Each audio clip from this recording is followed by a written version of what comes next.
Sekitar 80% permintaan market itu belum bisa kita penuhi dari sumber susu lokal sendiri. Sorghum itu merupakan hasil kolaborasi kami dengan BRIN ya. Kami mendapatkan sebuah bantuan pendanaan juga dari program PPBR. Ke depan saya berharap sorghum dapat menjadi solusi yang bisa diduplikasi ke beberapa tempat.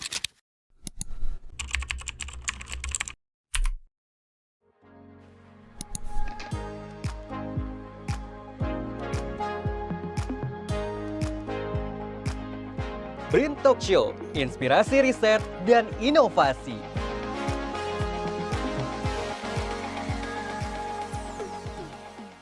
Halo Kawan BRIN, jumpa lagi dalam BRIN Talk Show, inspirasi riset dan inovasi. Bersama saya, Berlian Irawan. Kali ini langsung dari Desa Geger, Kabupaten Tulung Agung, kita akan membahas tentang inovasi sorghum, pakan ternak berbasis bahan lokal yang membantu peternak meningkatkan produktivitas.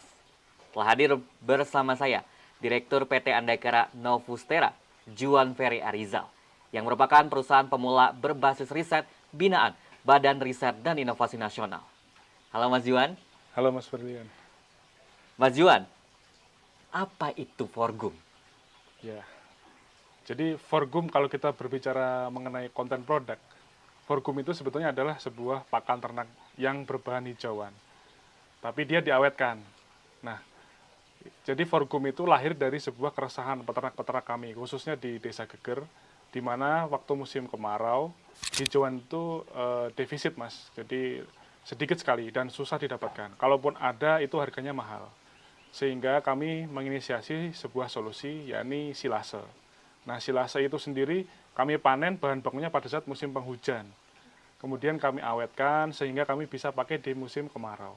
Nah, pada awalnya, pada musim kemarau itu peternak itu hanya bisa bertahan dengan produktivitas ternaknya. Ternaknya nggak gemuk-gemuk amat, ternaknya tidak produktivitas tidak bagus.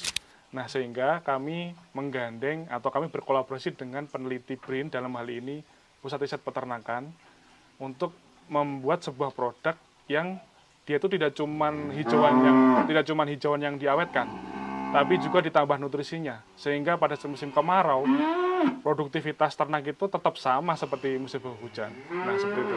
Mengingat susu itu kita masih sekitar 20% terpenuhi marketnya atau pasarnya. Sehingga harusnya di musim penghujan dan di musim kemarau itu produksinya tetap stabil ya. Nggak boleh berkurang. Nah, sekitar 80% permintaan market itu belum bisa kita penuhi dari sumber susu lokal sendiri. Nah, oleh sebab itu, sorghum dalam hal ini sangat mengambil peran penting untuk manajemen pakan hijauan, sehingga membuat ketahanan pangan kita, dalam hal ini susu, itu lebih baik lagi ke depannya. Mas Juan, bisa diceritakan bagaimana awal mula Mas Juan mengembangkan sorghum? Ya. Jadi sorghum itu awalnya berangkat dari keresahan masyarakat peternak ya di daerah kami, yang mana pas musim kemarau mereka kesulitan pakan. Beberapa peternak sebetulnya sudah mempraktekkan pembuatan silase, namun risikonya sangat besar. Kebanyakan dari mereka itu membuat silase, kegagalannya sampai 30% hingga 50%, sehingga mereka rugi bahan baku di situ.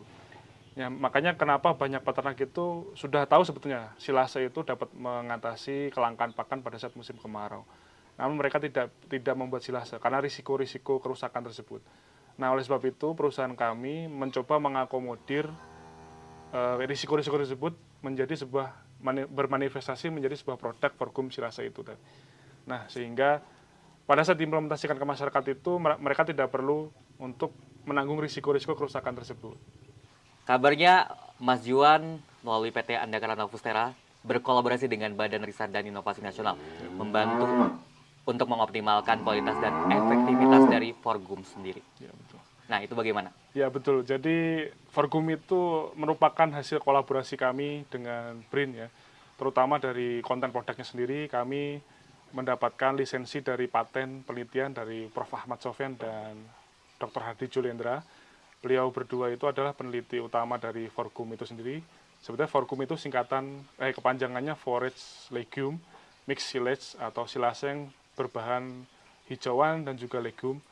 Nah, kemudian kami mendapatkan sebuah bantuan pendanaan juga dari program PPBR atau perusahaan pemula berbasis riset. Tidak hanya bantuan dana untuk memvalidasi produk ini sehingga bisa diimplementasikan ke masyarakat, kami juga mendapatkan bantuan berupa channeling, kemudian networking, sehingga kami mendapatkan banyak pelajaran bagaimana mengelola sebuah perusahaan pemula supaya dapat produknya diterima oleh market. Nah, kemudian kami juga mendapatkan bantuan dalam mengurus izin edar, sehingga pada saat Forgum itu sudah bisa dikomersialisasikan, kami bisa mengedarkannya. Titik terberat pada saat mengurus izin edar itu ada di uji mutu dan uji keamanan pakan. Nah, dengan adanya peneliti, kami bisa melewati uji mutu tadi dan uji keamanan pakan dengan lancar karena kami bisa berkonsultasi dengan peneliti dari BRIN tersebut. Mas Juan, lalu mengapa bahan lokal menjadi pilihan utama dalam pengembangan silase pakan ternak ini?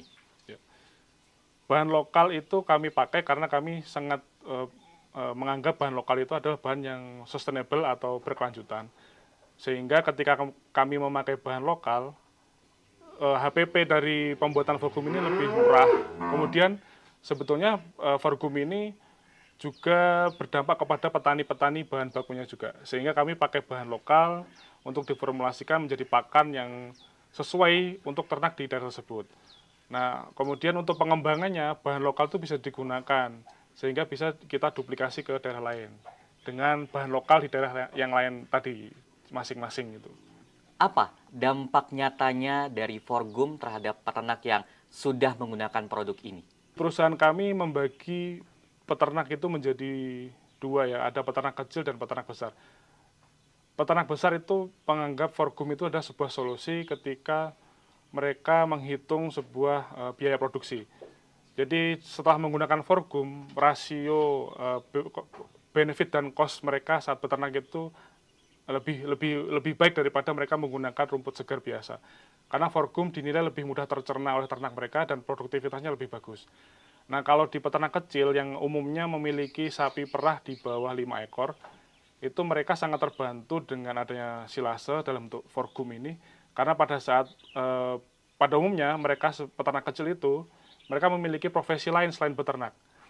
Nah, sehingga ketika mereka harus melakukan atau kegiatan yang lain selain beternak, mereka tuh waktunya habis, Mas. Jadi untuk ngarit dan sebagainya itu waktunya habis, sehingga lebih ke arah opportunity atau peluang yang bisa didapatkan ketika menggunakan silase.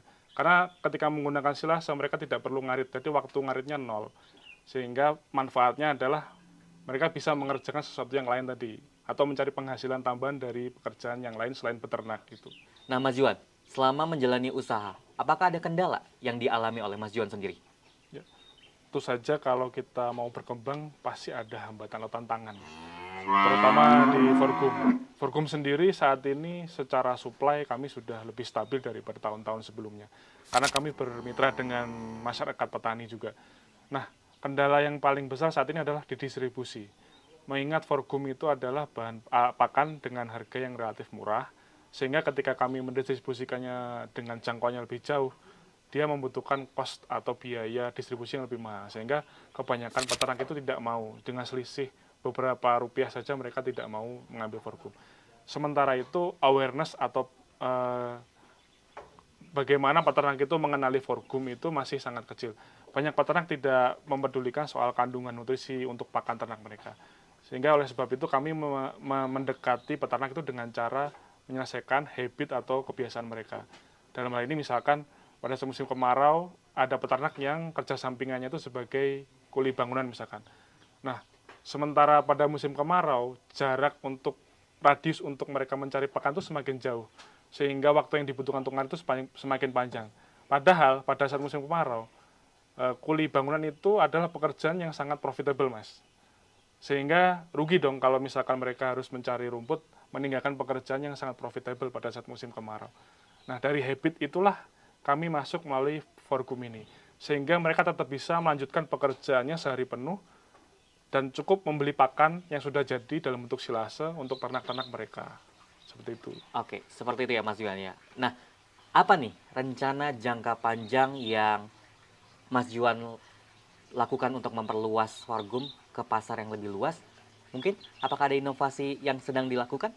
Ya, tentu saja inovasi itu akan selalu kita lakukan ya, seiring dengan permasalahan-permasalahan di konsumen, permasalahan-permasalahan di supply yang sangat dinamis sepanjang tahun, sangat dinamis sekali.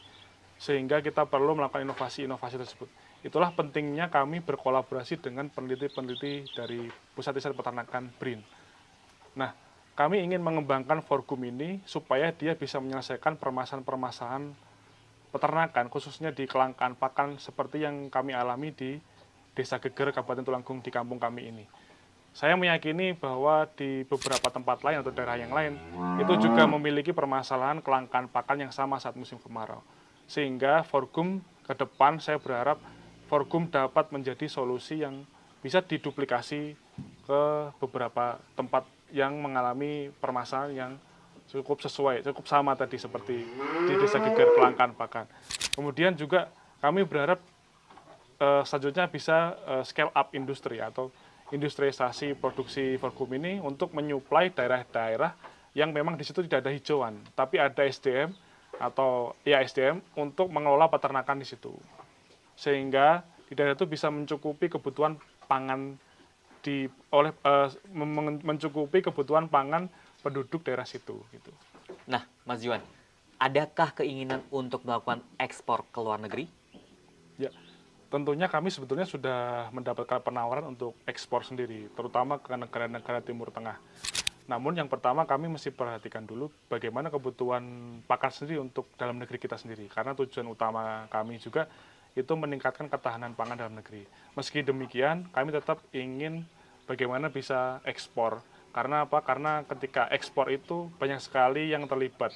Tenaga kerja, kemudian petani-petani juga menjadi diberdayakan. Nah, tentunya nggak mungkin kita bisa lakukan sendiri. Kami mencari kolaborator-kolaborator atau perusahaan-perusahaan pemula juga, berbasis riset juga bahkan, yang bisa berkolaborasi dengan kami, yang mau berkolaborasi dengan kami untuk mengeksekusi pasar ekspor tersebut.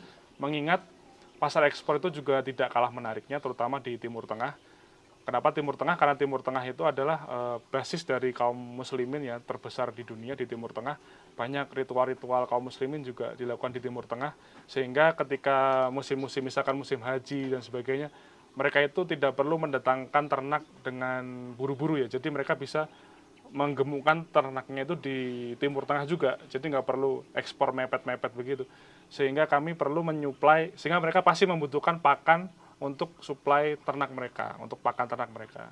Wah, seru sekali ya obrolan kita hari ini, Mas Juan. Terima kasih Mas Juan atas berbagi ceritanya kepada kita semua. Sama-sama, Mas. Semoga obrolan kita hari ini dapat bermanfaat dan menambah wawasan untuk kita semua.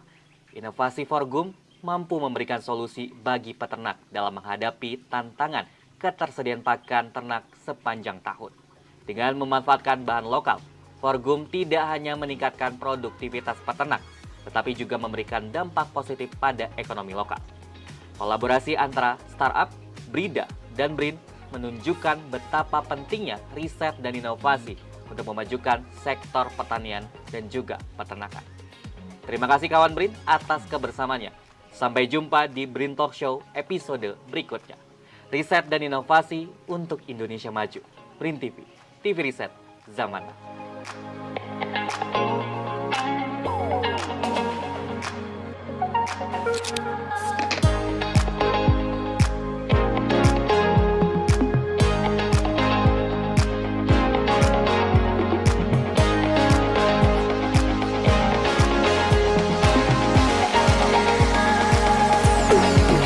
BRIN TV, TV Riset Zaman Now.